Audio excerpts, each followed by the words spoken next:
All right. Thank you so much, Hessa, for that amazing introduction. You are absolutely wonderful. I appreciate you being on with us for now. And I know you've got some things to prepare for today, some very exciting things coming up with the Uplift program. So I thank you so much for your time that you're giving us today to join us for the amount of time that you are able to be with us. Welcome, everyone. Welcome to Mastering the Art of Developing and Implementing Effective Marketing Strategies. I almost wish I would have ended that with 2024 because marketing changes so much from year to year. And there are so many different things always happening with marketing that is something that you actually have to stay abreast of. If it's going to be something that you're going to be successful with in your business, in your groups, in your community, there's a lot that goes into the idea of marketing. So I do like interaction, so I'm going to ask you to use your emojis to be active in the chat group. Feel free to be popping any questions that you may have in the chat throughout the process. Feel free to get to know each other in the chat also. And I would like to start that by actually everyone, if you're okay with it, maybe dropping your name and where you're from in the chat, just so we can kind of get familiar with each other, who's on the call. And if you have questions and if you want to interact, if you feel like you have an answer to someone's question who's in the chat, I don't want you to shy away from that because I absolutely love interaction and it's going to give us plenty of stuff to talk about later. So we've got 1 p.m. to 3 p.m. Eastern Standard Time that we've dedicated to this webinar. And I'm not going to bore you to death. I promise you. I won't bore you at all because marketing is such a broad subject. We're going to get down to some raw and uncut nitty-gritty things to really discuss about what happens with marketing in a business, why marketing is effective, and why it can actually be something that can be ineffective and turn out to actually be a waste of our time and resources. Those are the types of things that we want to avoid today. So I'm going to begin to share my screen with everyone. And if at any time you're having problems hearing me, seeing me, please drop that in the chat and let me know so I can follow what's going on, okay? Everybody good? Somebody give me a thumbs up, hit an emoji on the screen, let me know that you're with me. All right. Absolutely love it. I see you guys. I see you. All right. So let's start today's presentation. All right, you guys. If you can see my screen, just be sure to share a thumbs up for me. Let me know that you can see it. Everything's good. Everything's clear. Good deal. So we're talking about mastering the art of developing and implementing an effective marketing strategy.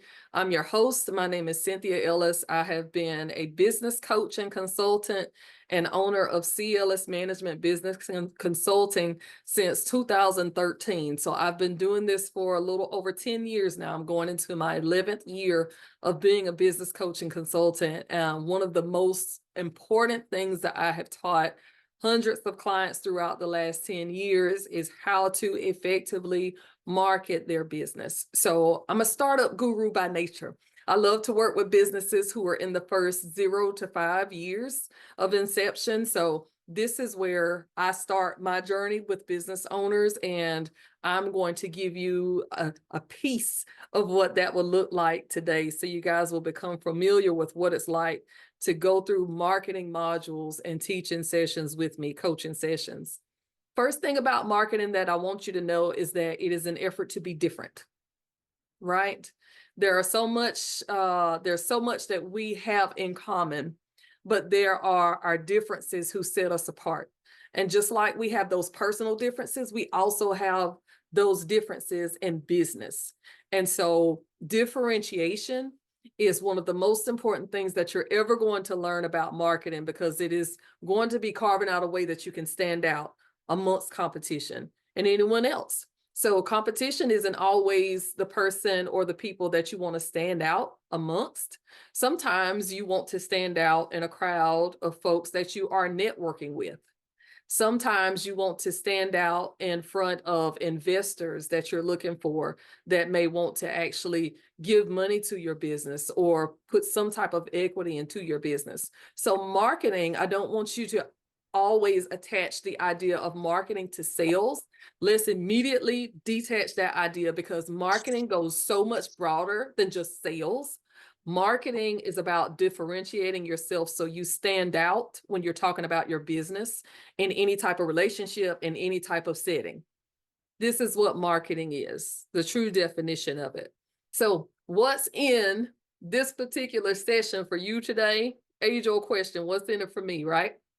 What's in it for you is today you're going to gain the knowledge and tools needed to develop and implement a robust marketing strategy that aligns with your personal business goals, because every business is different. Even if you're in the same industry, every single business is different.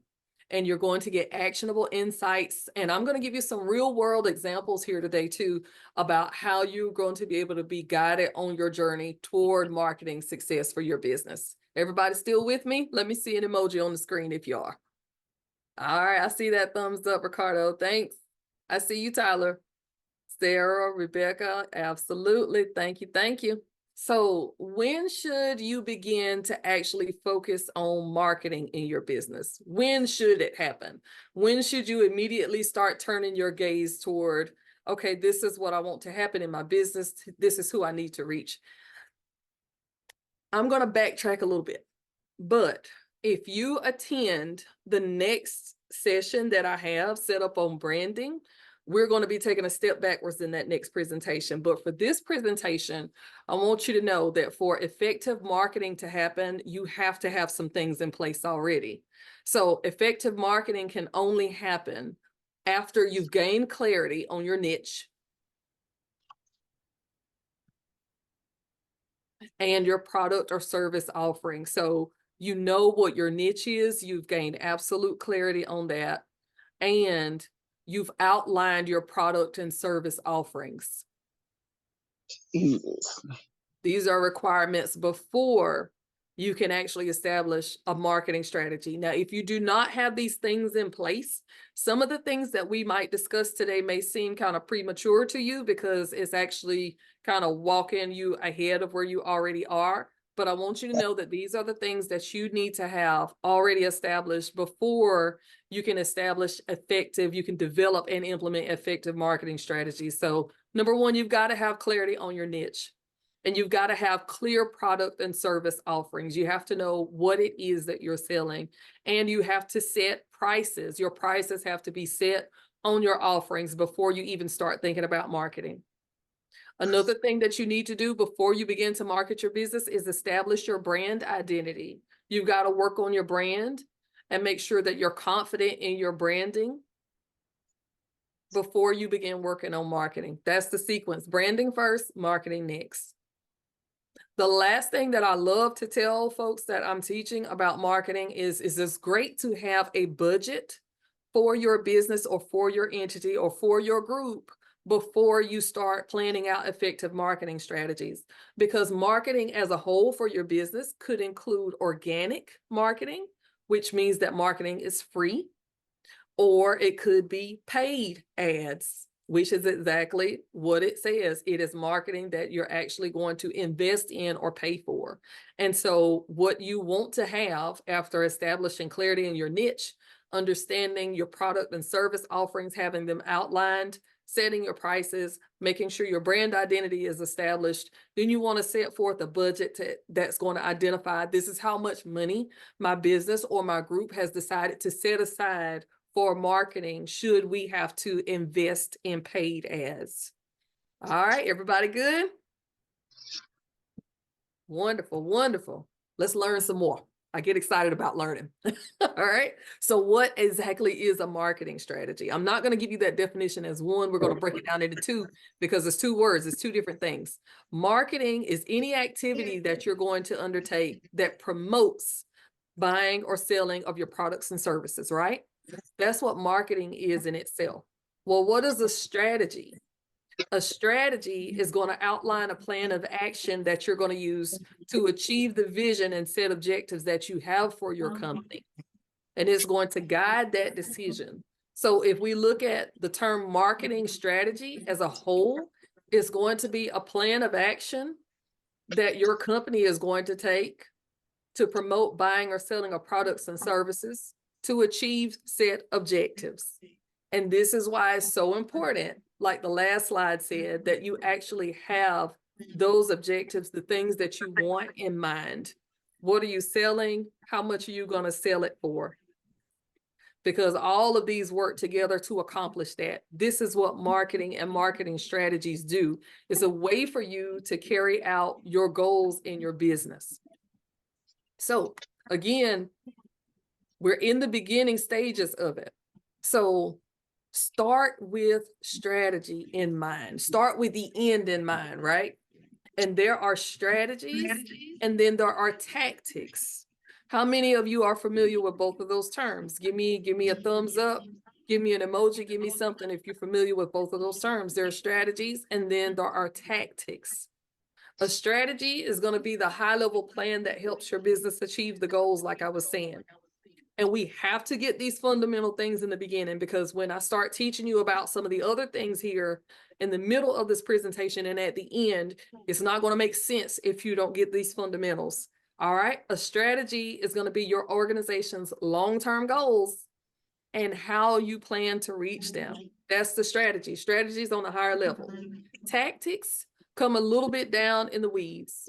And what there are their specific actions that you're going to take to reach those long-term goals or to carry out the strategies. So there's an English comedian and writer named Frank Muir who says strategy is like buying a bottle of fine wine when you take someone out for dinner, and then the tactics are actually getting them to drink it. Everybody with me? Awesome, awesome. Strategies and tactics, two different things. Strategy is high level and long term. Tactic is lower level and short term. All right, I see those thumbs up. Thank you. Hope y'all are learning a little bit today. Let's break this down even further, because I like being thorough. I'm a business coach and I cannot help it. The success of any business is determined by the effectiveness of the strategies that it follows. So a strategy is going to explain how your company plans to compete in a market with other entities, other businesses, other groups, and how it intends to grow a profit. So there may be some of you who got on this call today thinking, oh, we're going to talk about social media, we're going to talk about email, we're going to talk about how I can build sales funnels and things like that. We're going to get to that. But the overall conception of marketing is so much broader than just content, that a lot of times as business owners and founders of committees and organizations, we limit ourselves to content conceptions only when we're talking about marketing.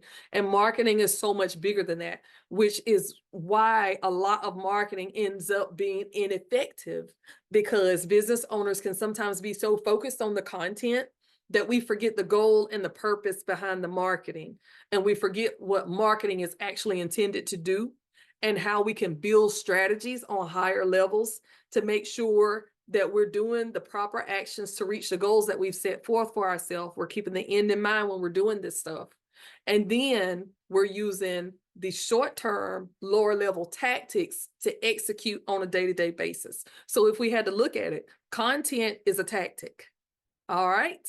The way that we're going to use the content over a long period of time to build online relationships, to create lead generation, those things are the strategies that are going to be in place. That's the breakdown for you. And I'm hoping that that introduction has given you the fundamentals that you need to actually start rethinking what marketing actually is, how now you can take the fundamentals of what real marketing is and start even to shift your mindset into, this is how I can apply this into my own business. That's the breakdown for y'all. All right. I'm going to teach you something that one of my business coaches has taught me probably about 2 years ago that saved me so much time and energy. Run your business with intent to sell. Run your organization with the intent to make an impact. That's what we're doing here. The most effective marketing strategies are those that have clear objectives and they're balanced well between your allocation of time and energy. So you want to focus and think about What can I do to market my business, to show my business to the world in a manner that's going to tap into the people or the folks that I'm trying to reach or tap into? What sort of things can I do intentionally to create revenue generating activities or to perform impactful activities in what I'm doing? And I like to try to reference organizations and groups because I also want to speak to, with this presentation, to chambers, to tourism development authorities, to nonprofit organizations, just as much as I want to speak to for-profit organizations in this, because marketing is the same for all of us. The way we plan our strategies and carry out our tactics is different, but we are on higher level strategic thinking before we start breaking down some of those principles here later. So I want everybody in this group to realize that intentional revenue generating or impactful activities is the meaning behind what type of marketing activities they need to be happening on a daily basis. So those tactics. Meredith Whitney, I love this quote, who says, you're either making money or you're not. And this is for my for-profit folks who are on the call today. You're either making money or you're not. And if you're not making money, get out of the business, right? And it's almost like she could have carried that further and said, if you're not making money, then you need to figure out why.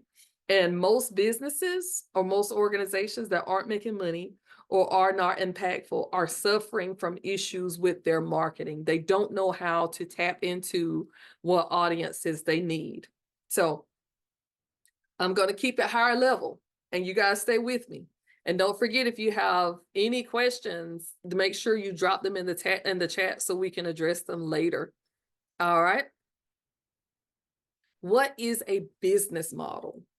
And I'm going over business models because business models are actually going to help you get end results in your business. And let me explain to you how right now. A business model is an outline for how your company plans to make money, right? That's all it is a plan for how your company makes money. In general, a business model is going to break down or explain 4 things. And there are different types of business models. I'm going to talk to you about those in a second. But a business model is going to tell you what product or service your company is going to sell, how it intends to market that product or service, what kind of expenses the company will face, how the company expects to turn a profit. Again, that's the main thing, how you expect to make money. And it is all about your target audience, who they are and where they are. Where can you find your target audience? Or another term that I like to use for target audience is Holy Grail client.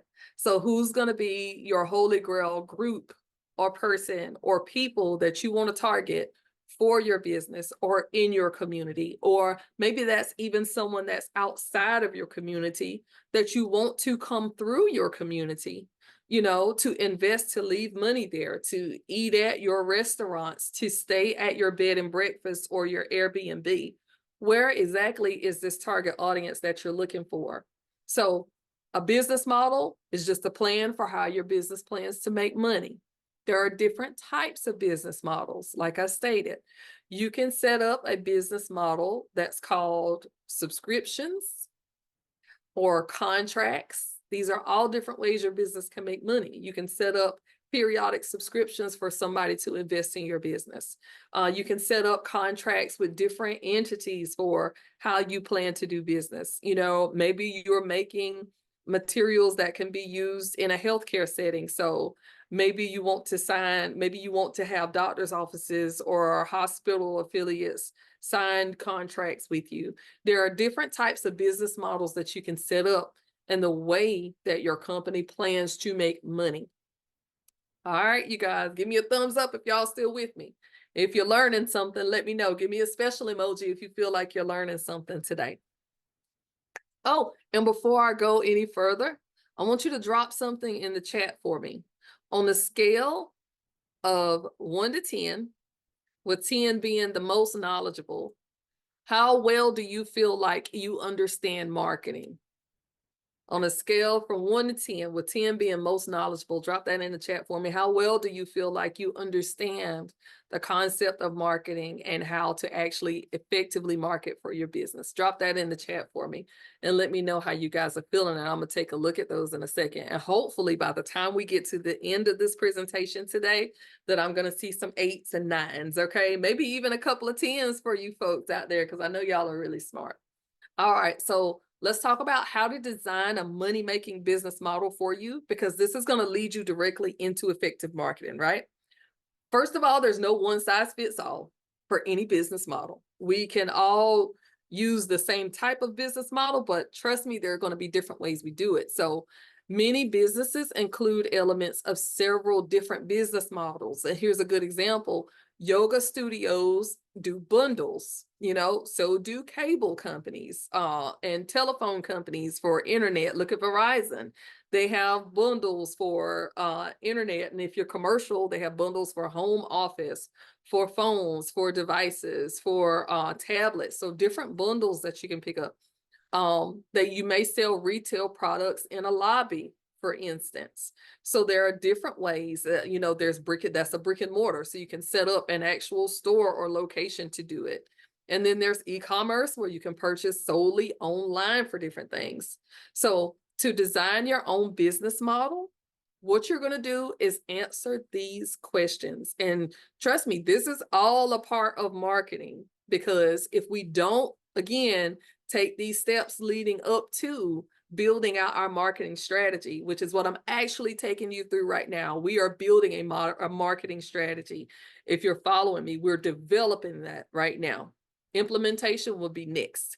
And remember, we can't implement first, because what's going to happen is we think that we're going to have a nice picture that represents our business, or we can use humorous photos, we can create reels, we can do all these videos, we can start email lists and all of these things. But what are you going to say that's actually going to reach the people that you need to reach and convert them into somebody who's ready to invest, buy, spend time, help you do what you need to do with your business? How are you going to cross that bridge? So we got to cross the bridge first. We can't just magically appear on the other side and then work our way back to building a bridge back across where we came from. We've got to build this bridge now. And this is what we're doing. So create your highly profitable business model. And this is what I want you guys doing. And before you turned off your cameras, I actually saw a couple of you taking notes. So I hope you're writing these things down, because this is actually taking you through it. And what's going to happen after this presentation is I'm going to be sending you this as an actual assignment or an outline to create your own effective marketing strategies for your business. If you're following this layout while I'm teaching you, this is going to be so much simpler when you get the outline after the presentation. So first question here for establishing a highly profitable business model for you, or highly effective. First, understand, how will you make money? Outline 1 or 2 revenue streams that are different ways that your business can generate earnings. I will give you a good example of that. As a business coach, I offer coaching sessions. That is one stream of income, okay? As a business coach, I have a Facebook group that houses thousands of entrepreneurs that I offer subscriptions to within that Facebook group. That is another way that my business generates income, or another revenue stream, using the same skill set that I already have.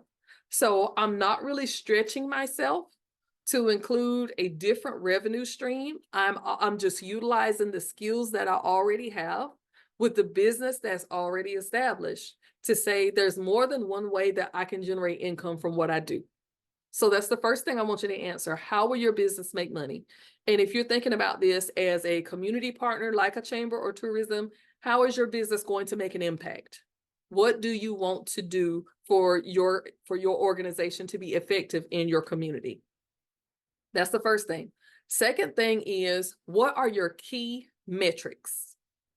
Now, metrics are going to be the outliers that you track to understand how well the things that you're doing are actually performing.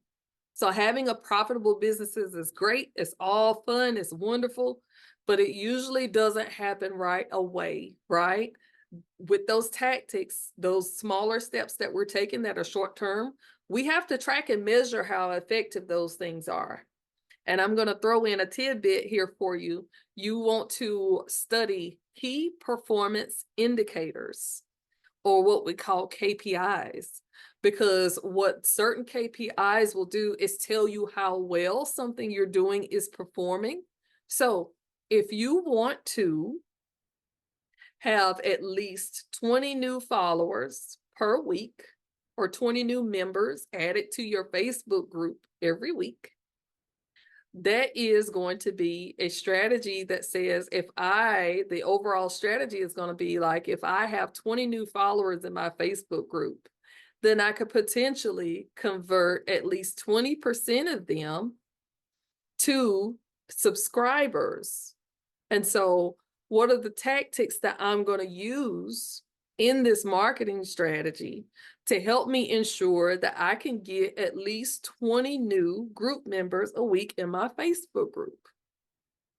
And so with those tactics, I may say, okay, I want to post content now. I know who I want in my group and I know why I want them and I know what my goal is for them. Now, what exactly can I do with these tactics to help make sure that these folks are going to join my group, that I'll get 20 new members every week? Well, maybe I want to post content to announce that my group is in there. Maybe I want to join other groups to announce that my group is available to them. I'm looking for people who are a part of groups that are similar or interested in something that I'm already doing. And so my tactic is I'm going to join this other group where it seems like I have people who may be interested in the business that I'm running. And I might be able to post content in there that would actually steer them to join my group. What I'm charged to do, what I'm responsible for as the business owner, and thinking higher level, working on the business, on the strategies, and not so much as getting stuck in the business, I've got to track what groups have I joined, how many people are actually responding to the things that I'm doing, and how many of these people, now that maybe I am earning 20 new group members a week, how many of these people are actually subscribing? So key performance indicators would be, what groups have you joined? What's the number? What's the number of people who are joining your group every week? What's the number of people who have joined that are now becoming paid subscribers? And as you track those key metrics, there are certain benchmarks and certain goals that you'll need to set for yourself, because you'll quickly begin to understand as you follow the data, this is working for me or this is not working. Maybe joining other groups isn't working and I just need to post content somewhere else. Maybe I need to do a paid ad so I can get a different kind of attention so I can bring those numbers into the group. So understanding what your key metrics are the key to you actually being effective in the tactics, in the actionable steps that you're taking on a daily basis. You've got to track what you're doing. There's something that we say in healthcare that says, if you didn't document it, then it hadn't been done.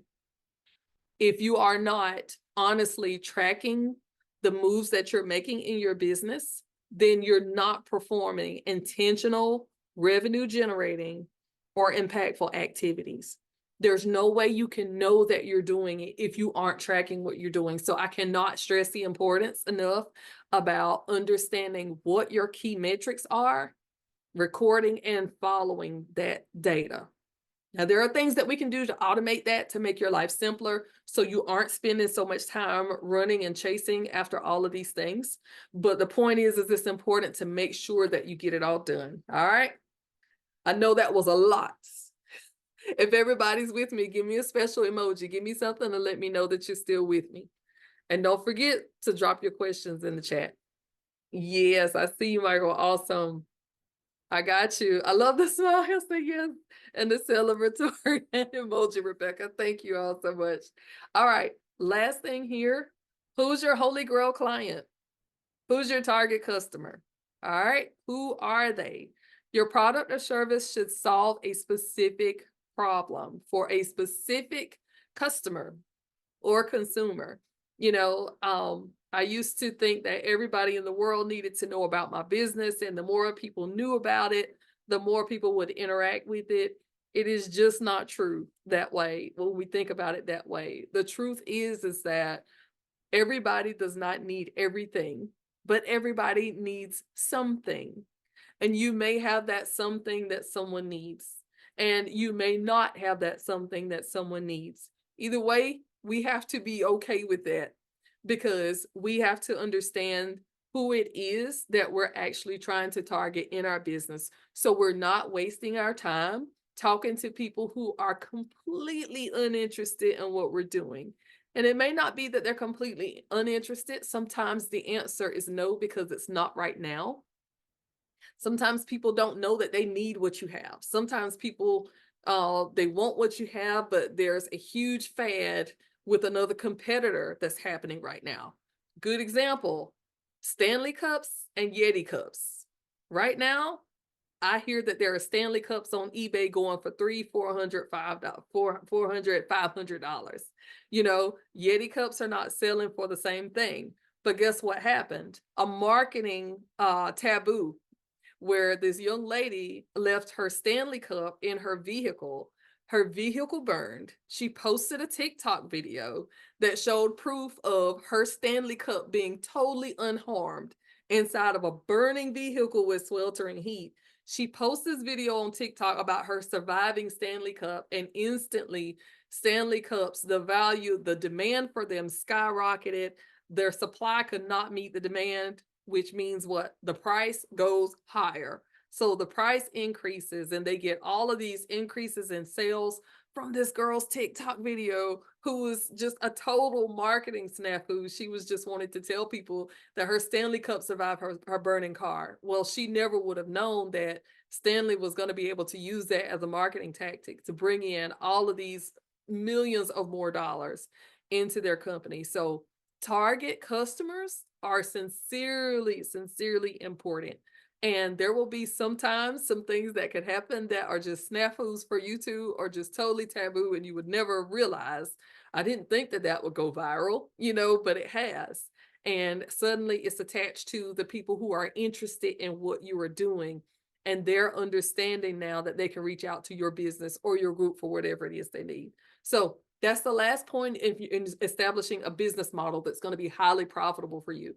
Your business should consider how big your potential customer base is, or what's the potential on what it could be, how many customers you could reach. So when you're thinking about your target customer, you want to overestimate how many people you actually may be able to touch. And you want to leave that very broad until you're able to drill down, because you're understanding a lot more clarity now in who your customers are going to be. All right. Last couple of questions here for setting up a highly profitable business model. How will your product or service benefit those customers? Sell the solution. Everybody type that in the comments. Type that in the chat for me. Sell the solution. It is so amazing. Yes, Stanley actually bought her a new car. The Stanley company did buy her a new car. I just saw that in the notes. Yes, everybody type in sell the solution. And that is super important. We get so excited on what we've built, what we've created, and we start talking about that, and customers don't want to know anything about that. They want to know whether or not it's going to make their lives easier. Is it going to solve a problem? So you have to identify, how will your product or service benefit your customers? All right. And then lastly, what expenses will you have? How much is this going to cost you? Make a list of the things, fixed and variable, that your business is going to require to function, to create these products and services that you want to sell, to actually attend community events, or to have people join your team or your board. What expense is it? And include not just revenue in that, or just monetary expense, but also think about, what is the cost of your time? and resources that it's going to take. Keep these costs in mind. There are physical costs associated. Are you going to have to physically do something that's going to require your energy, exerting energy to do something? Because we're human. So there's only so much in physical resources that we can use for ourselves. Will you need help from someone? Think about what expenses you're going to have. Is there, of course, financial, and then the intellectual assets of your company? What is it actually going to cost you to build these things out, to take the time, this business model? All right. Everybody good with business models? Give me an emoji, give me a thumbs up.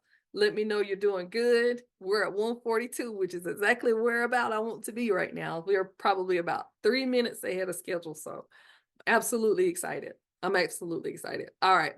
Your unique value proposition, because I want to make sure we spend time doing Q&A and having some discussion about some of the things that we're talking about today, because I know it's a lot of stuff, but it's good stuff. So UVP, unique value proposition. Your unique value proposition is going to be the core benefit or solution that's going to differentiate. We started with that word today. Remember, be different. It's the core benefit or that solution that you're going to provide that's going to differentiate what you do, what you're selling, your product or service, from the competition, and positions it as the best possible option on the market. It's the thing that sets you apart from everyone else, that makes you the best possible that is out there. Now, there are a lot of companies who have distinct, unique value propositions. And a lot of times that is carried over into the marketing piece of it, almost 100% of the time. Your unique value proposition is going to be in your marketing piece for how you're actually going to be talking about your business to other groups, other entities, to investors, to partners, to customer base, to your target customer. You're always going to include your unique value proposition in the way that you're marketing your business. And it's not going to sound the same every time. There are a lot of business coaches out there. Some of them are just starting and they don't have the experience that I have. And maybe they have not worked with the various different types of industries that I have. So one of my unique value propositions is the fact that I have been a business coach for more than 10 years, and I've worked with several different entities across the spectrum. A lot of business coaches, they're going to be very specific with the niche that they work with. Maybe they're only working with folks in e-commerce. Maybe they're only working with, there are coaches that are very specific to the type of store within the industry. Is it an ice cream store? Is it a shoe store? Are you only working with nonprofits? So one of the things that I use to differentiate myself and my unique value proposition is I'm able to work with various different types of industries when it comes to startup fundamentals for a business. So I want you to think about your business, your group, your entity. What is your benefit or solution that you provide that you think sets you apart from competitors and makes you the best possible option on the market? Now, if you're a person who's very humble and very modest, sometimes creating a UVP is kind of difficult, because when you're thinking about UVPs, you have to begin thinking about your assets and really selling yourself. So marketing takes confidence, putting yourself out there in front of the world in whatever area it may be or on whatever platform. It takes courage to do that. So I want you to muster up that confidence and that courage and really start writing out, listing out the things that make your business what it is and that make you who you are as the business owner. Because I guarantee you, as plain as that may seem to you, it is really something that's going to stand out to someone else, because you're going to be the solution that someone is looking for. Not everybody needs everything, but everybody needs something, and you will definitely be someone's something. All right, so here's how to determine what your brand's unique value proposition is going to be. We're going to be looking at three things. So, learning who your target audience is, who your customer is, you're going to start to understand what your customer wants. So, the thing about your target audience and identifying who they are is they're going to be people, groups of people, entities. You could be selling your products or services B2B or B2C. And to break that down, B2B means business to business. Are you a business that's going to be selling your products and services to another business?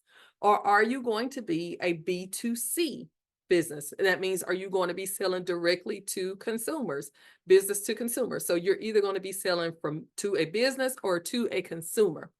And that target audience, you've got to identify who that's going to be. If it's a business, what type of business is going to need or want the product or service that you're selling? If you're a consumer, if you're going to be selling to average civilians, what or who is going to need the product or service that you are offering?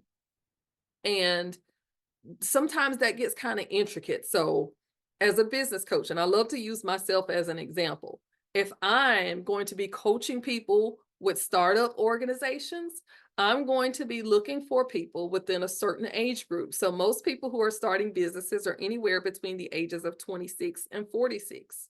So, that's one differentiating factor for me when I talk about who my target audience is. Well, who do I want to target for a certain program? Is it going to be males?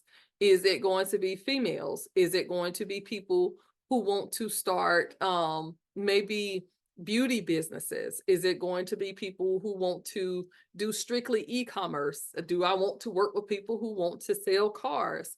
I'm going to have to decide who those people are that I want to reach, because they're going to need my services or my products the most.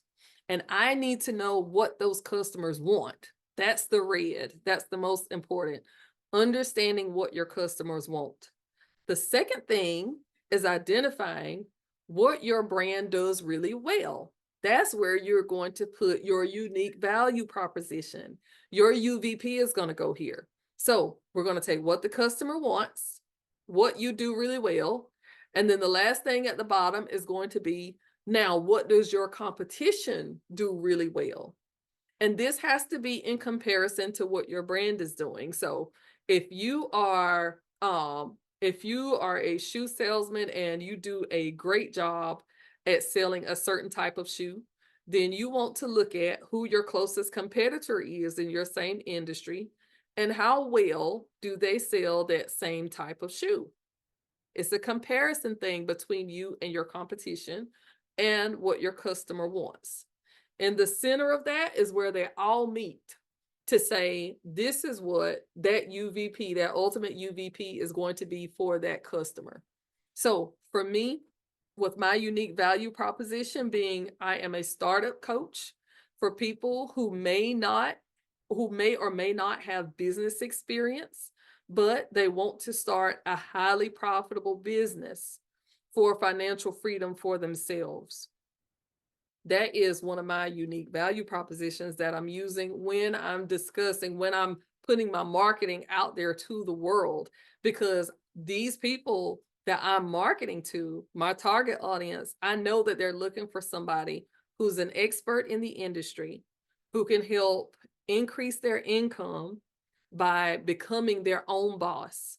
And so when you're thinking about what your customer wants, what your brand wants, and what your competitor is doing in comparison to what you're doing well, in the center of that is going to be how you frame your unique value proposition and put that in your marketing to put it out there to the world. All right. Awesome, awesome, awesome. I'm so glad this is helpful. Wonderful. So, I do want you to answer this question, as again, you're going to get this as an assignment, but this is the question that you're going to be challenged with next, identifying your unique value proposition. I want you to take the time to define this for yourself. I'm going to keep going in this presentation, but like I said, this will be a part of the assignment that you're going to be sent to make sure you're getting all of this. So We've talked about identifying who your target audience is, these main folks that you're going to sell to who are most interested in what you're selling. We've talked about how to frame your unique value proposition. All of this stuff comes with you announcing to the world what it is that you're selling and who are you going to sell it to, right? But something that you're selling has a price. Your product or service has a price attached to it. More so than price comes in the idea of value, right? And this is this is a concept that just started coming out here, at least out into the forefront within about the last 4 or 5 years, I would say, somewhere between 2019 and 2000, when we were dealing with all of the pandemic issues and things like that. People really started to view in our economy what was value to them and how value took precedent over affordability. And so value, even now, post-pandemic, has a great impact on people. And this is one of the key things for 2024 that I want you to actually grasp, because um, economic downturns is where we have been here in the recent past, right? Well, following every downturn is an upturn. And so people are going to be really, in this year, in 2024, focused a lot more on what value you actually provide for them, because folks are not just looking for short-term solutions anymore. People are actually looking for long-term solutions to their problems. And this is why I wanted you to actually type in that chat, sell the solution, because people don't necessarily always care about how it gets done, but the fact that it gets executed, it gets done. The quality of my life is improved because of this product. I can do what I want to do more conveniently because of this product, or my community is a better place because this group is here and it's making this impact in where we're living, and it's improving the quality of life for our community as a whole. I'm happier. Things are happening for me. These are long-term impactful things that affect your marketing. And as a business owner, that's that higher level thinking that you have to kind of flow with. So in 2024, value creation is going to continue to be the theme for small businesses and for economy. Small business is the backbone of economy. So value is going to be where it's at. Look at the bottom of this pyramid here. What type of economic value or offering in your design? What type of packaging and segmentation are you using to prove to your buyers that what you're offering is valuable to them? That is the basis of what you're doing when you're setting the prices for your products. And it is the concept that you are going to use in your marketing when you start talking to people about what you're offering. So the structure, the price and value communication, the pricing policies, and the pricing levels are much higher once we get to the top of that pyramid. But the most important, that foundation is going to be the value that you're creating with what you're doing. So this is the question that I want you to answer for yourself is, what type of value does your product or service or group, what type of value do you create for your customers? What is the solution? Think about how that solution is going to impact a person. I'll give you a good example. I had a client that actually worked in retail, and she focused on retail for a certain demographic of women. And in her mission, she talked a lot about how she wanted to improve the level of confidence or increase confidence in how women thought of themselves and how they presented with clothing that they wore. And so the value she created there was higher confidence levels in women. And she provided solutions that made them feel comfortable. Now, once you do that for someone and you provide a solution that's helping improve something that's going on with them, whether that be in life or cost or whatever it is, that person is almost going to become a loyal customer with you every single time, as long as you learn how to consistently communicate that value to them and that it's going to be an improvement. And a lot of times, affordability is going to be overlooked when it comes to the amount of value and quality that you're bringing to the table. All right. And that's why I wanted to show you guys the strategic pricing pyramid, because value is going to be the foundation of what's going on. And as you can see, this slide was actually created in 2020 when I started talking about this. I was telling you then, like in 2019 and 2020, people started focusing a lot more of what was going on with the value of what they were purchasing over affordability. And so here we go. What do you find attractive about a business, and what type of customer engagement is it that's going to be going on? So, and I love the chat that's happening right now. Thank y'all so much for the interaction. Y'all are absolutely awesome. I wish I could be more in it. I can't wait to get in that chat and read what you guys have been doing. All right. What do you find attractive about a business? And this is where customer engagement comes into play, right? This is how people are showing you that they're actually interested in what you're selling. Your customers begin to engage with you. Think about what makes you engage with a business. You know, what makes you go to McDonald's? What makes you go to TJ Maxx or Ross? What makes you purchase Nike Air Jordans? You know, what makes people buy Rolexes? What makes people buy Hondas or Toyotas or Bentleys or a Benz? What do you find attractive about a business? What makes you want to get in your car and go to the store to buy something? And think about how you think when you're making decisions on a purchase that you're going to make, whether it be large or small. And then compare your business to that. If your purchase is going to be a larger or a smaller purchase, or what you're planning on doing is going to impact your community on a smaller level or a larger level, what is going to make people want to interact with what you're doing? What would make you want to interact if you were on the outside looking into that? What makes you decide which store to go to when you want something? What makes you decide what pages you're going to follow on Facebook? You know, is it just because you get an invite in your notifications, or are you actually interested in something at the time? And is that the only reason why you follow a page? What makes you decide what to look at on your social media news feeds, to read someone's posts or take your thumb and scroll past? You know, what makes you want to watch someone's YouTube video? Are you simply Googling a certain topic and then you happen to come across them? Or have you actually seen more content and you follow this person and you're looking for them on another platform? What makes you want to follow someone online? So the point in this slide is to get you to put yourself in the customer's shoes and to understand what would need to happen that would make you want to engage with that business, or that would make you want to engage with that community group. Put yourself in the seller's shoes.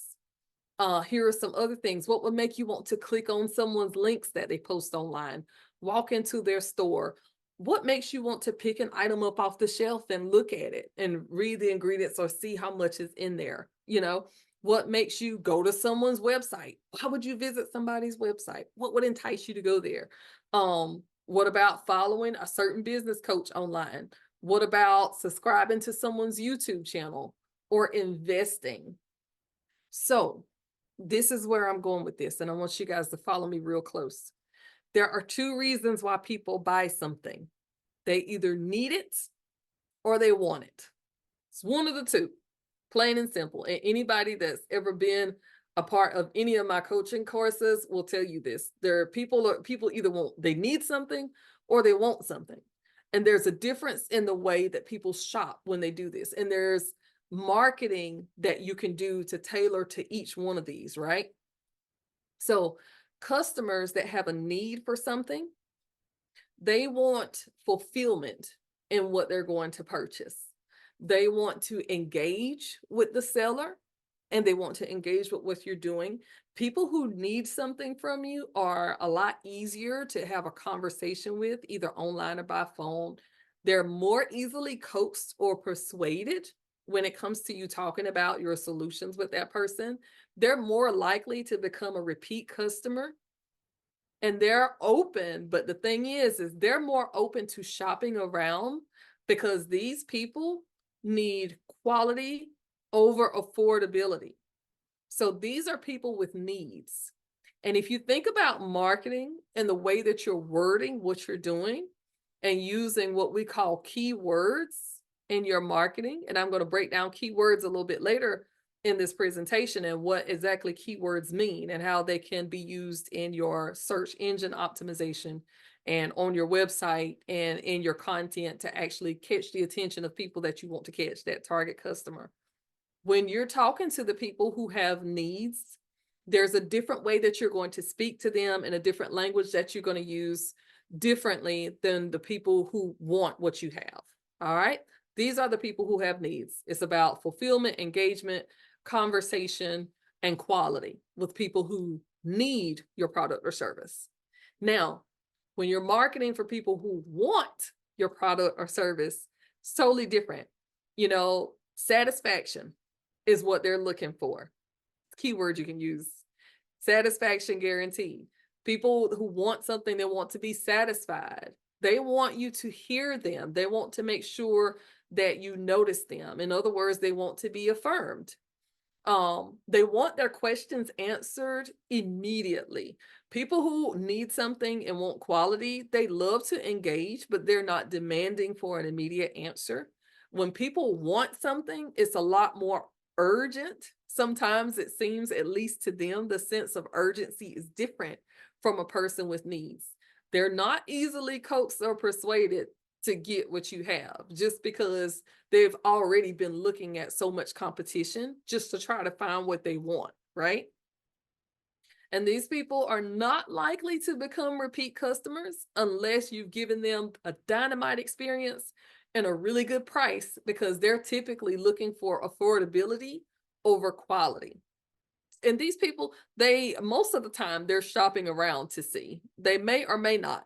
And I say may not because sometimes word of mouth travels, which is a different form of marketing that promotes your business to the world. It's not necessarily coming from you, but from someone who's seen you or had an experience with you. Sometimes someone has gone to them or sent them a message and they've said, hey, I want this, I'm looking for it. And that person has said, oh, contact them, they have it. Or I've seen it on their website, or I've seen this on their social media page. And so they may be coming to you because they've already been led to you by someone else. But do y'all see the difference between people with needs and the people with wants? If you understand it, give me a thumbs up. And how you would talk differently to people who need your product versus people who want your product. Awesome. Awesome. I see those thumbs. Very nice. So, marketing, talking about the business. Once your marketing comes across to someone, here are the top reasons why consumers are going to buy from you in percentage rankings. So 45% of people, and this is about half and half right now, 45% want quality or performance over your competitors. So again, that quality has become a much big thing. Just to look at this, according to what has happened in the past, there usually about 60% in the past of people have relied on lower prices, where you've had about 30 to 35% of people who wanted quality. But now you can see that it's equal. And I dare say that the only reason that we're hovering still so close to quality with affordability is just because we're in an economic downturn right now. So 45% of people want affordability, 45% of people want quality, 42% of people want a good experience, because it's a business is human enterprise. Anything you're doing with any business, any group is going to touch humans. And so people still want an overall quality, good customer service experience. We'll never be able to escape that. All right. And then some of the lower rankings here are ease of purchase online. How easily can they navigate your page, get to where they want to get? Brand familiarity, sustainability of the product. Can they easily purchase it from the brand in store? Does it represent their lifestyle? What about product recalls? People still look at things like that. The quality, and again, that reflects the quality of a product. Does it meet health and safety standards? Does it represent ethical standards in what the consumer themselves or the business that you're selling to? What about the ethical standards that they support? And a small percentage of people still bank on whether they can deal with the packaging or not. And it depends on what they're looking to receive or what they're purchasing from you about that. All right. But those are the top reasons why people buy from a specific brand. I'm showing you these things because you're going to make these things part of your marketing message. And on the lower end of it, if you're creating content and using tactics to sell to people, if you're going to make a newspaper ad, if you're going to do a Facebook ad, if you're just going to create content for your pages, you may not want to talk about your product or some or service coming in a nice, beautiful package. You want to talk more about the solution and the quality of the product that they're going to get when they receive that from you, and how it's a reasonable price compared to your competitors in the market, and how they can reach you if something is going on with the product, or just giving them a great overall experience. Be very being responsive to DMs if they're sending you questions about what they want. So I'm showing you the top reasons why consumers buy from specific brands, because you're going to use this in your marketing to make a sale, to draw attention to your product or service. Everybody with me? Do you understand how you can use this as a tool to create a message that's going to speak to the people who you needed to speak to? This is a great shortcut and a way to look at it. Use this diagram for that purpose. All right. And a little bit of science behind marketing here. And I always like to include this because marketing does not happen in the back of the brain, in the parietal lobe and the occipital and the cerebellum, where we're talking about balance and knowing right from left and our perception of vision and color. Marketing decisions, sales decisions, all of those things come from your frontal lobe, which is where your problem solving happens. So when people are actually attaching themselves to purchasing a product or service, reading your marketing in just a matter of seconds, this is what a person is experiencing. And this is why first impressions are so important when you're talking about your marketing, because marketing decisions happen where people are using their problem solving skills, their emotions are attached to it.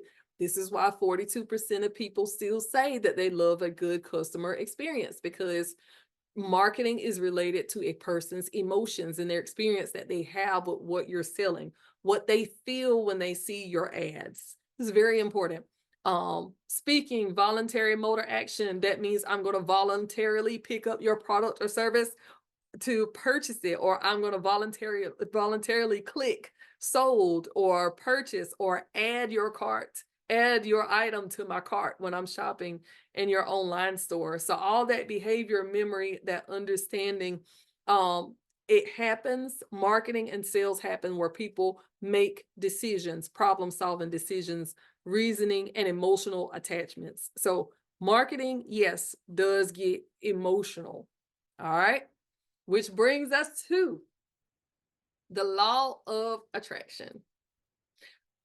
If you walk onto a car lot and a car salesman spots you looking through windows, reading the signs on the cars, they're immediately going to step out into that parking lot and engage with you, because for some reason you have been drawn to that car lot to look and see what is there. And now it is their job to engage with you.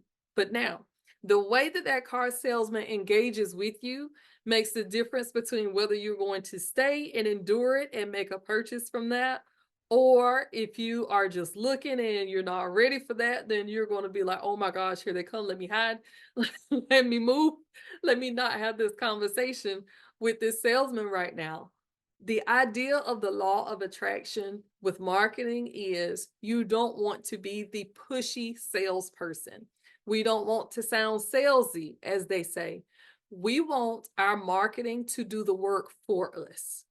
Because if we're always pushy, if we're always salesy, if we're always running down the next person or the next sale, then that means we're acting on desperation and we've lost sight of our goals for our business. And not only have we lost sight, oftentimes when you see people become salesy and desperate to close a sale, it's because their strategies have withered away. They've never established good strategies for pursuing a sale for their business, or they've established some and they've kind of left them behind. So attraction, the law of attraction happens when you understand what strategies you're going to be using to market your business, and you're carrying those strategies out consistently to make sure that you're getting to the sales that you want to get, or that you're making the impact that you want to make the impact with your group. All right. So attraction is, we want the business to come to us. We don't want to have to be pushy and salesy and go out there and always chase it. If we're using attraction in our marketing, then it's going to come to us, and we don't have to have misallocation of our time or our energy, because attraction means that our marketing is effective. Our marketing efforts are actually working. So Abraham Hicks, I love this quote that he said, which says, "You are the creator. You create with every thought. You often create by default, for you are getting what you are giving your attention to, wanted or unwanted, but you know by how it feels if what you are getting or creating is what you are wanting, or if it is not what you want or you are wanting." So where is your attention focused? And that's saying a lot. But the summary to that is that whether you think you're creating or not creating, whether you think you're sending a message or you're not, even if you're quiet, your business is sending a message. So even when you don't think that you're sending information out there, you're attracting something. And this is what marketing does. It's either attracting or it's pushing back. So what are you actually trying to attract with your marketing? That slide said in life, but I need you to hone that in and just think about, what are you trying to attract with your marketing? The real question here is not whether you want it or not, because you're always going to be creating something and you'll always be attracting something or someone. The real questions are, what are you projecting as a business owner? What is your marketing saying to people? And what are you creating with the marketing message that you're putting out there? What are you giving? What are you getting back? And who or what are you attracting to your business? And so what I want to stop here and do before we continue with the presentation, I want to show you a different slide, and it's not really a slide, but I'm actually getting ready to show you a marketing message that was created with a customer. And I want to show you this outline because there's so much that you can do with this. It is an actual marketing message worksheet that I created. And these questions are part of the assignments that I'm going to send you to help you carve out what this is actually going to look like. So in your marketing message, this is where you create the language that's going to say, this is how I want my customers to see me or understand me. This is what I can write in my content to attract people. This is what I need to include. This is what I need to leave out. These are the solutions that I need to highlight. These are the problems that I need to highlight.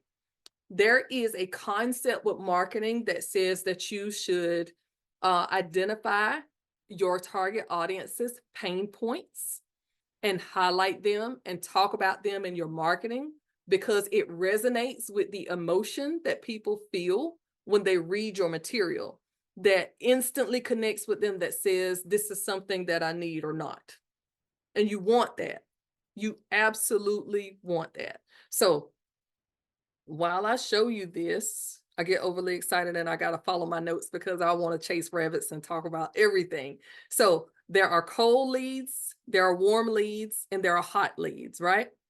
There are 3 types of leads for your business. And when we're talking about generating leads for your business, that is folks who are going to be attracted to your business to buy what you're selling. whether it be product or service. The difference between the three, all right? Cold leads are people who may not be able to afford what you have. They may not even be absolutely certain that they need it from you. They may not know that they need it altogether. Okay, that's a cold lead. They maybe know that they need it. A warm lead is somebody who knows that they need it. They may not know that they necessarily need it from you, but they know they need the product or service. They may or may not know about you, but they're almost ready to buy. That's a warm lead. A hot lead is somebody who knows what they want and they know that you have it and they're ready to get it right now. Now, out of those three leads, which one would you want? Drop it in the comments. Would you want to chase a cold lead, a warm lead, or a hot lead? Who would you want in your lead generation pool? And the people that you're searching for, would you want cold, warm, or hot? Drop it in the comments. Who would you want? Yes, absolutely. Hot leads, right? That's who we want. Those are the people who more easily convert into paying customers. And those are the people that if it resonates and they make a connection, then they're probably going to come back and become loyal customers. All right, y'all ready to see this marketing message? This is one of the most pivotal tools that I have used in the last 10 years to identify people who are in my target audience, who have made purchases from me, who have been clients that have onboarded from me. Once I mastered how to actually create this marketing message, it really changed the game for me. So the number one thing that you're going to do when you're writing out your marketing message, and you have to actually write out a marketing message so it can speak to who you want it to speak to, right? The first thing you got to do is call out who you're talking to. Call out your target audience. There are different ways to do that. So if I have someone in my target audience who wants to start a business, and maybe I'm thinking about targeting people who have had it on their minds for quite some time, but felt like maybe they're not yet ready to invest, then I would say this post is for all of the people out there who want to start an additional stream of income, but you're unsettled about how to do it. You know, this post is for those who want to start a business, want to make 5 figures a month, want to do this, want to do that. But the idea is in your initial marketing message, you want to call out everyone who you want to target to make that sale to. So call them out. Are you overworked and underpaid? Do you want financial freedom to take control of your life and do what you love? Are you looking for clothes that fit like a glove? You know, are you looking for shoes that provide, are you looking for shoes to help you stand all day without having any aches and pains? Call out your target market is the first thing that you want to do when you're creating a marketing message. All right. And I'm going to go back a little bit and talk to you just a little bit about the importance of this marketing message. You're creating a core marketing message, and this is going to be your anchor. You're creating this as an anchor because out of this original marketing message, you can actually pull additional messages out of, because you can have more than one answer to these questions. But what you're doing is you're framing in your mind and on paper, more importantly, how you're going to speak to people to sell your products and services. All right, the second thing that you're going to do is describe their problem in vivid details. You know, is their problem a financial thing? Is it an emotional thing? Are they looking for something that they can't find? My target, you know, are you living from paycheck to paycheck? Are you barely making enough to make ends meet? Are you struggling with debt? Do you not have any savings? Are you doing this? Are you doing that? Do you not have enough time for yourself? What exactly is the problem that you're trying to solve? You know, are you trying to improve the crime rate in your community? Are you trying to bring more small businesses in your community? What problem are you trying to solve? That's the second thing that you're going to call out. And these are things that your target audience are going to realize within a few seconds of reading what you've got out there, whether it's in a newspaper ad, whether it's on a billboard, or whether it's in a Facebook post or in a TikTok video or on an Instagram reel. Number 3, describe the cost of them staying where they are and how bad things could get if they don't solve their problem. So if they just let those things linger, you're identified the problem in number two. You've talked about the pain points. Now, number three, talk about what's actually going to happen if they don't take advantage of what you have. Great way to market. You know, what would their regret be? What would a struggle be? What would they continue to exist doing if they did not have the solution that you're getting ready to offer? Number four, now you got to prove to them that you can solve the problem. And you do that by sharing some of what you do. So if you're in construction and their problem is they've got, say you're doing commercial construction and they're having problems getting a building up that's going to fit in a certain type of space, that's going to be that's going to be compliant with local coding, with local coding requirements and things like that. Some of the solutions that you can sell or solve problems by, you could state in your marketing, you know, we've built 10 buildings before in this area, or we've actually done repairs on these types of commercial buildings. And everywhere we go, we've never had a building that's gone up against code, you know? So in number four, the fourth thing that you're going to talk about in marketing, this is the structure of a marketing message. Prove to them how you can solve the problem. And number five is a call to action, which is absolutely necessary. What do you want that person to do once they've honestly started looking at your content and it's your ideal customer? What do you want them to do next? Do you want them to call you? Do you want them to email you? Do you want them to comment something on the post? And when they comment, you send them something in their DMs that's going to lead them somewhere else. But this is the structure of a marketing message that needs to happen. Some extra stuff that you can include in your marketing is ask them, are they struggling because of what's lacking? You know, ask them what's going to make them love this, what's going to make them happy. Help them use their imagination when they're reading with it. So there's a lot of things that you can include in your marketing to help trigger the thoughts and the feelings of being amazing, phenomenal, successful. Things that are going to help meet their needs is what you want to bring out in that marketing. All right. That's essential for it. Now, I want to show you all an actual marketing message that I created with a client. So we're going to take this and we're going to let's look at it in actuality and see, okay, what does this look like if we're actually creating it for a company? So the company that I'm getting ready to show you, she is a home health provider. And this is the marketing message that we put out there for her. And I'm going to try to keep the name proprietary if I can. I think most of this information is going to be blotted out here, so we shouldn't have any problems. But I definitely want to show you this example because it really puts into perspective what that would look like. All right, so the first thing we called out was her target audience. So in her marketing, these were different headlines that we used when we were creating content for her Facebook page, right? Are you constantly worrying about the well-being and safety of your loved one when you're not around? That's calling out to people who are worried about their loved ones. Are you exhausted from trying to meet life's demands while you care for your loved one?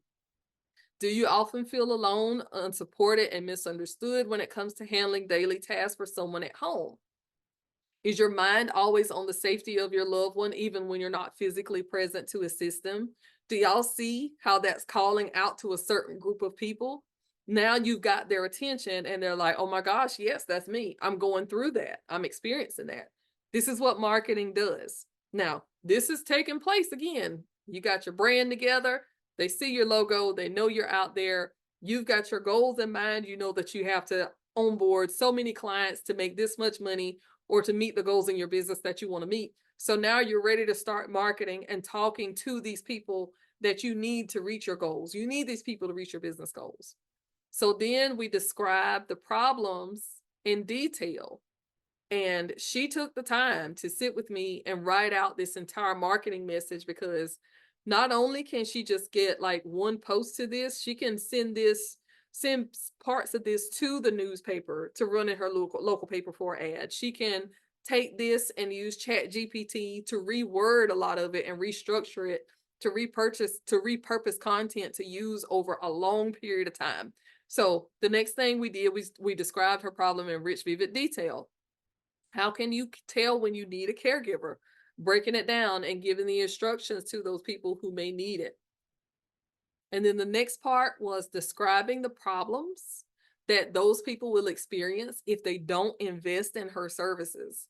So she broke down and described, okay, this is what a caregiver is. Well, this is the physical impact on your health if you continue to care for someone and you don't have the physical capacity to do it. Here are the statistics that prove that you become unhealthy the longer you take care of someone while you neglect yourself. Here's the research that proves that. And so data is a big thing. Data is proof. Numbers don't lie, right? So that's what she broke down in here in her description when she started talking about the problems. She made it realistic for those people. So make it realistic when you're talking about it. Use real information. She's got mental and emotional effects or impacts on people. And then the next part, prove that you can solve the problem. Talk about what your solution is that's going to bring that person in, and how you can help them make their lives easier or help them with the solution that's going to solve that problem. And she talked about how her professional caregivers perform those basic tasks and specialized care, not only for elderly people, but also for people who are disabled or aging. And then her call to action, asking them to reach out if they would like additional help. That's what she did. Leave us, here's my phone number. Call me if you need something. We can give you companionship, professional expertise.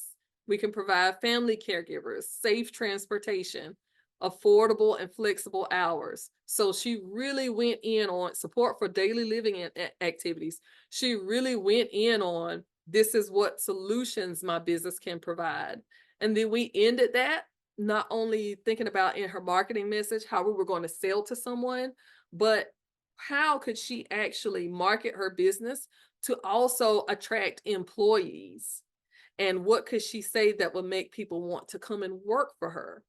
And if you go back to what I was saying in the beginning, it's important that you think of marketing in broader terms rather than just selling. But are you going to be hiring staff members?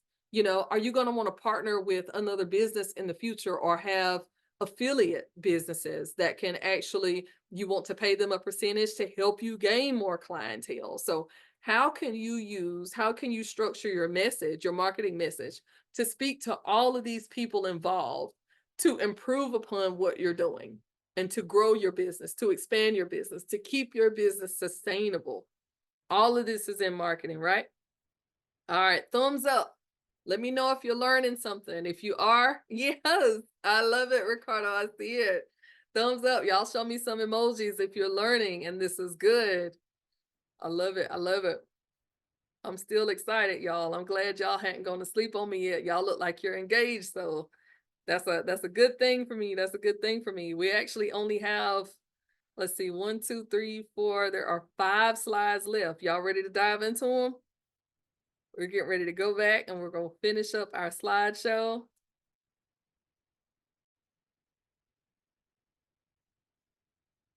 All right. So establish your marketing profile, right?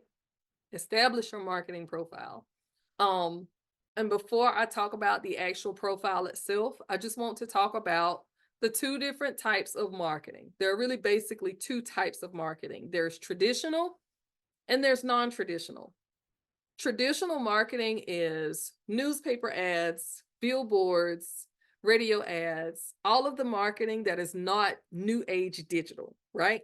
That's what we call traditional marketing. Now, non-traditional marketing is everything new age and digital, social media, email, affiliate marketing, search engine optimization from your website, Google's, and Yahoo, AOL, if AOL is still a thing. All the digital marketing is non-traditional, right? Guess which one is more expensive? Traditional marketing is much more expensive than non-traditional marketing. If you've ever tried to run an ad in a paper, newspaper ads will cost you anywhere from $200 to $300 plus a week, depending on which area you're in and how many viewers they typically get or how many buyers of that newspaper that they get. Billboards are much more expensive than that. Billboards can range into $600 to the thousands of dollars a month for billboard ads. Radio ads are also expensive. We're talking $300 to $400 a week to be on the airwaves. Well, when we start talking about digital marketing, I don't know if you've done paid ads before, but you can literally, if you have figured out the science of actually identifying who your target audience is going to be and what sort of things they're interested in, which is called building a buyer persona, persona, building a buyer persona. If you've built the right buyer persona and you know how to structure your paid ads digitally, you can reach thousands of people on social media, hundreds of thousands of people, literally for less than $100 if you've structured that correctly. And that could be in a week, that could be in a month. Digital marketing is so much more cost effective than traditional marketing. All right. So those are the two different types. Now, depending on what type of business you have and where you're located, if you're in a small rural area, you may want to run an ad in the paper because a lot of people who are in smaller rural areas, depending on the type of business, they still read the paper. They're going to look for you in classifieds or in ads. And that's how, especially depending on your market, if your target audience is people who are over the age of 60 in a small rural area, they're going to be reading the newspaper. Run an ad in the paper because that's where you're going to find your target audience. The importance, again, about target audience is knowing who they are and where they are. So they may not necessarily be on Instagram or TikTok, but maybe they are on YouTube looking for certain videos. And you need to do the market research to find out where your target audience is. Understand them and know where to find them, because you need to know which platform you need to be placing content on, or you need to know what form of traditional marketing that you're going to use to find your people and to speak directly to them. So where are you marketing? All of this is part of your marketing profile that I'm describing. Where are you going to market? That's what you need to identify. Answer that question. Are you going to be using traditional, non-traditional, and how are you going to do that? So, and you could even break this down into demographics. So I have actually done market research myself as a business coach to say, okay, with the ages of 26 to 46, what states are most people in where they're starting businesses? Is that in the South? Is it in the North? Is it out West in the United States? Where is it happening? So do the market research to find out where you need to market and how effective is it going to be. Now, effectiveness of marketing, we start to look into and start talking about actual market share. What market share is a percentage of how much of a target audience or how much or percentage of consumers that people in your industry are actually selling to, that are in your same industry, your major competitors. So at one time, Kmart was a competitor of Walmart. And each one of those stores owned a share of the market. Well, as Walmart began to offer more options, better affordability, some options on quality, and their marketing began to improve just as well as their performance in day-to-day life, they started outperforming Kmart. And so Walmart took over more of the market of consumers, and Kmart was left with less and less and less and less and less until Walmart actually dominated. And it's the same concept for how business works, even small businesses in small communities or in large communities. The effectiveness of your market is one of the ways you measure it is by how much of the market share you actually take on. And you measure your market share by looking at what is the potential of the population that you could capture. What's the potential of your target audience? If you are targeting a certain people in a certain area, there's a certain number of people who are going to be interested. And you can also do this according to the goal you set, according to the monetary goal. So if you set a goal to make so much money, then you got to have so many customers. Where are you going to find those customers? If those customers are in a certain area, who's also marketing to those same customers in that lead generation pool? Who is also speaking to those same people, doing the same things that you're doing, creating a marketing message, making paid ads, using traditional, non-traditional, who also is reaching out to these people, and how much more effective are they at it than you are? Because you're going to be looking at, if they already have most of the customers, you may be tapping into a market share that's already there. And this is where people use the term market saturation. And what market saturation means is that there are basically almost no leads left for you to take because someone else, some other company or some other group within the area that you live has already pretty much grabbed everyone in that market or close to it for their own company's purposes, or they're selling their products and services to most of the people that you're trying to reach out to. That's what market saturation is that's totally saturated. There's nothing or hardly anything left. Now, when we talk about market saturation, it's different for different people. Now, in different industries or different types of businesses. If you think about a town itself, I don't care what its population is, it's at least going to have about 2 or 3 gas stations. All of those gas stations are selling primarily the same things. They may have a unique value proposition where their gas is maybe a little bit cheaper, or there may be closer to a certain part of town and certain people can reach them more conveniently than others.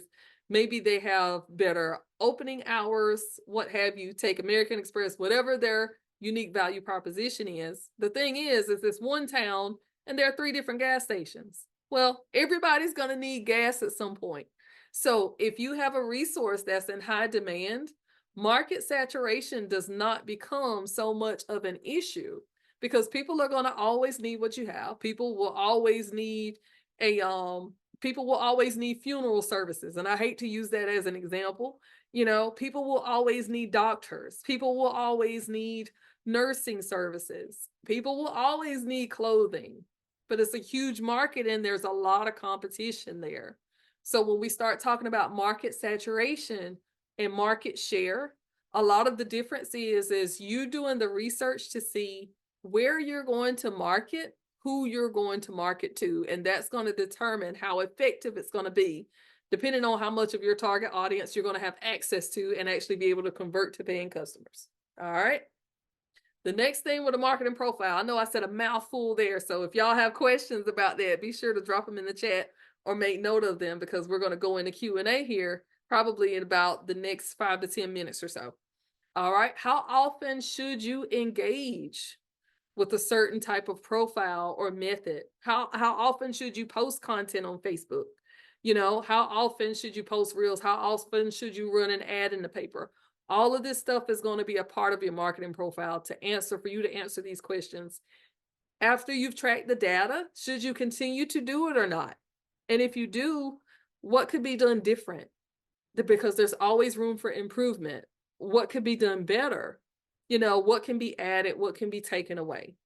What is going to make your marketing method worth your time? Remember, intentional, revenue generating, or impactful activity. If you're just on Facebook posting stuff without purpose, and you don't have your goals in mind, you're wasting time on Facebook. If you are on Instagram creating just fly-by-night content and you're not getting any likes, any responses, you're not getting any DMs, it's time to step back and evaluate What's my goal by doing this? And is it going to be effective? Now, I'm not talking personal, I'm talking about business and results because we want a return on our investment. So if we're investing our time, we're investing our energy, if we're putting money into paid ads and we're not seeing results, we got to make sure that what we're doing is worth our time. We've got to see return on the investment for the things that we're doing. Now, very specific here, and I want you to take this as direct advice for you. This is basically the marketing method or the marketing strategy you can use to be successful in your business if you're this type of business. So the first one I'm going to talk about is service-based businesses. If you are me and you are a service provider and you have a service-based business, one of the most effective marketing strategies that you can use is starting with social media content and sending out emails periodically to folks who have actually maybe gone to your website, they've liked your page, you've started engaging with them, you have created a way to capture their email addresses, which sometimes, most of the time now, if you go on any website, there's a pop-up box or a light box that's going to come up that says subscribe to our email or our newsletter, right? Everybody see those? This is what they're doing when they're capturing your information. They're figuring out how to enter you in some sort of sales funnel or marketing strategy so that they can continue to talk to you about their products or services until they convert you as a paying customer. This is what's happening when people are simply asking for your email address. This is what happens when people are in your DMs after you click like on their posts or you follow them or you start engaging in conversation with them.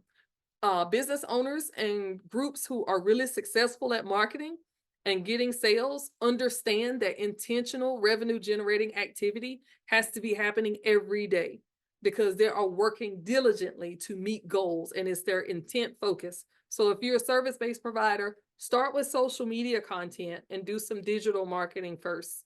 And then add on emails. I love to use MailChimp to send out mass emails to my leads. It will keep the name, the address, the telephone number, the number of the business. Not only will MailChimp allow me to send emails, but it will also now send SMS texts. There's also another platform called Constant Contact. It's another piece of online software that you can use for what we call CRM, customer retention management, so that when people start to engage with you, you can figure out ways to pretty much save their information and contact them again and again and again, almost like if they were subscribing to your email or subscribing to your text messages.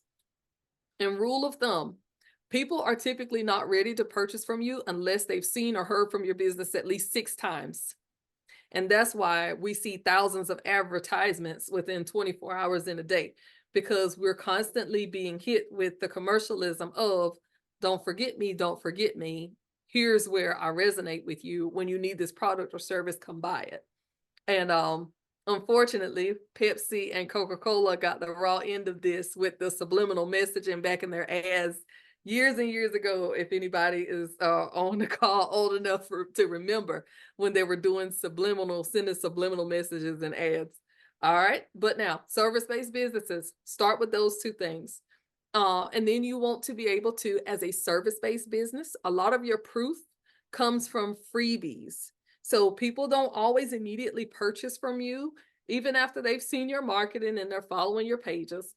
You have to be able to show them proof that you can solve the problems. That proof comes in ebooks, free training on your website, your YouTube page, where you offer just maybe 5-minute trainings on something that would seem so simple to you, but that will save someone else's life if they had it.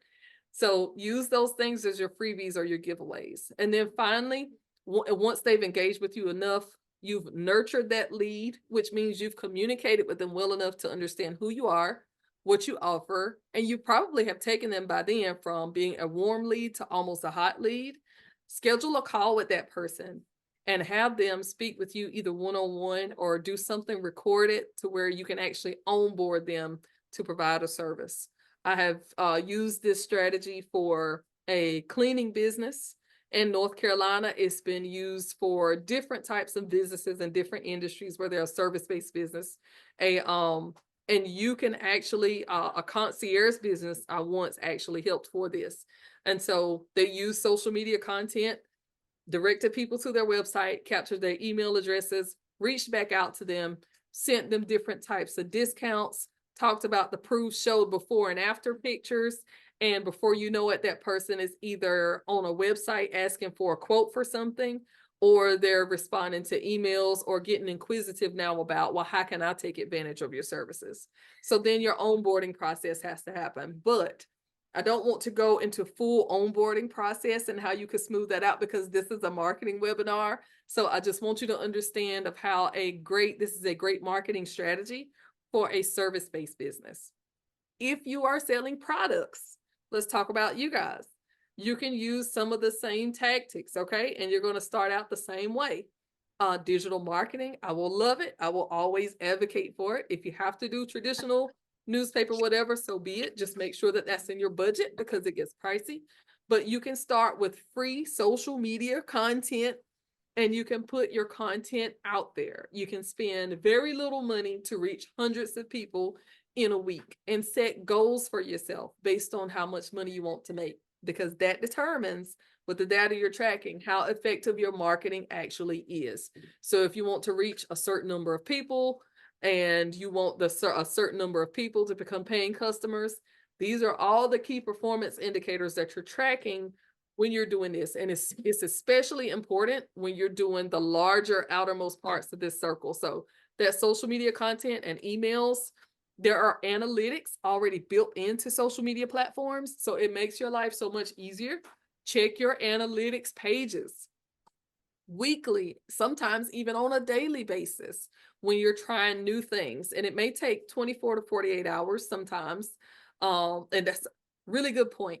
If you're marketing your business on social media, if you post something at 6 a.m. that morning, that does not mean that every single one of your followers are going to see that by the end of the day. Sometimes people are not seeing your posts until 3 or 4 days later, depending on what the algorithm is doing. And yes, the algorithm is a real thing. It happens. So you may not actually be showing up in someone's newsfeed, or your business may not, especially if you're not purchasing ad space and you have larger competitors in your same industry who are purchasing ad space.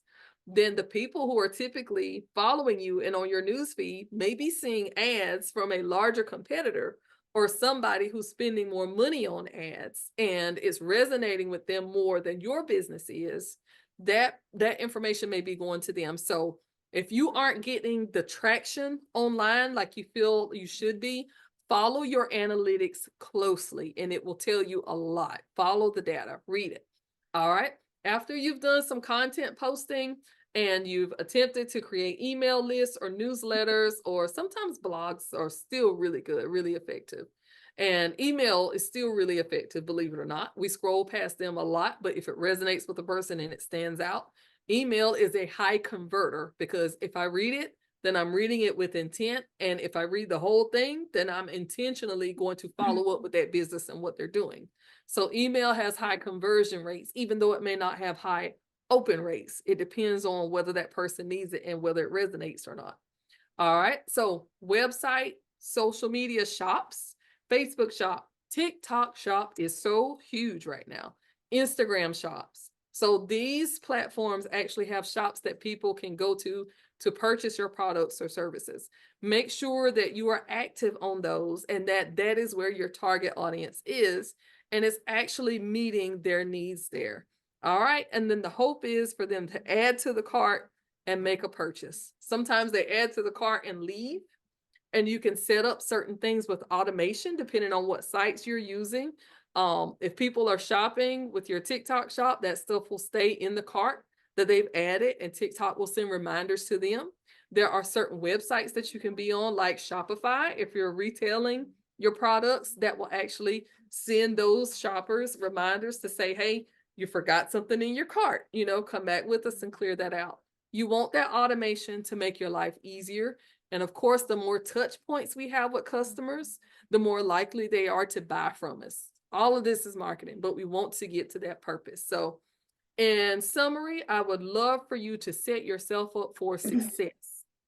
Plan and schedule any content that you're going to put out on social media. You can schedule this if you're using Facebook and Instagram, you can use Meta Business Suite to schedule those. There's also other platforms like Pipeline Pro. Um, I want to say it's Sprout Social was one platform that I've used before. There are different platforms that you can use to automatically schedule your content. LinkedIn will now also allow you to schedule content on your personal profile and a business profile. If you're a business to business organization that's going to be selling B2B, it's great to be on LinkedIn, and you can schedule there also. All right, content calendars. Create a content calendar for yourself. And when I send out the summary and the assignment after this, once the Uplift program sends this out, I'm going to create an example of a content calendar for you. Well, I don't have to create it, I have one, but I'm going to attach one for you. That's going to be a great example to say you can actually model your content schedule after this. And these are the most active times on these social media platforms. So this is probably when you want to schedule or post your content, your marketing, so most people will see it. Keep up with your customers, follow through and feedback. That interaction is everything when you're trying to get a new customer. It is a lot more pricey, it's more expensive to get a new customer than it is to retain an old customer, because if someone is satisfied with you, it's easy for them to come back to get that same great experience rather than try to spend the time, the resources, and probably the money to get a new customer to recognize you and to convert them. So it's more expensive to gain a new customer than it is to retain an old customer. All right, utilize automated systems as much as possible to do this. Set up auto response on your social media pages. If you're using email, sometimes that gives you more time to respond to someone than it would if you were responding in a DM. So figure out which automated systems are going to work better. HubSpot is another platform that I use for customer retention management. It actually helps me keep track of the customers that I've interacted with. And it can be interfaced with your email. So as you communicate through email with certain customers, that information is going to be automatically uploaded to HubSpot and it's going to update it for you. So it's a great interaction there between Google Workspace and HubSpot. All right, last thing, keep your marketing profile, strategies, and your marketing message super fresh, like Ziploc. Just because you've established your marketing message one time does not mean that it's not going to change. And I would suggest that you continue to revisit it, revise it as often as possible to make sure that you're staying on top of the game. It's 2024 and marketing is going to be different than it was in 2023 because people are all already looking for something different. And a lot of larger companies are already providing something different. So that's going to end the webinar.